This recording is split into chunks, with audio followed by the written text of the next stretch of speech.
Hello everyone, তোমরা সবাই কেমন আছো? আজকে আমি নতুন ব্লগ নিয়ে চলে এসেছি। অনেক দিনের পরে দেখতে পাচ্ছ আমি আজকে কেক তৈরি করছি, কেন কিনা আজকে আমার বোনের জন্মদিন আছে। তো জন্মদিনের জন্য আমি কেক তৈরি করার জন্য বাটার পেপার নিয়েছি, কেন কিনা যে আমি স্পঞ্জটা তৈরি করবো যাতে না চিপকে যায় ওর মধ্যে, ওই কারণে। আর সাইডে সাইডে তেলও দিয়ে দিয়েছি।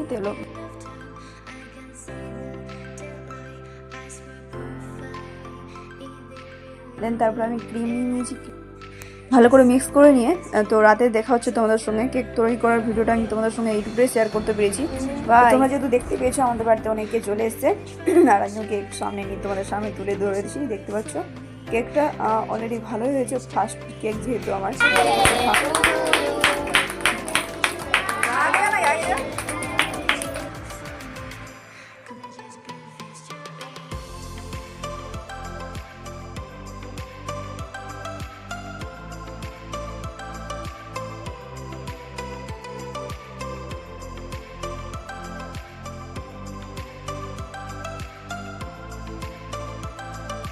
সবার শেষে আমাকে এটাই দায়িত্ব দেওয়া হয় যে যেটা কেক বেঁচেছে সেটা সবার মধ্যে আবার দিয়ে দেওয়ার জন্য। তো আমি আবার সেই কাজটাই করছি, যে যেটা কেকটা বেঁচেছে সেই কেকটা আমি সবাইকে দিয়ে দিচ্ছি। দিয়ে দেওয়ার পরে আর আমিও খেয়ে নেবো, কেন কিনা আমার যেহেতু ফার্স্ট কেক, তো দেখি খেয়ে কেমন হয়েছে তো তোমাদেরকে জানাচ্ছি।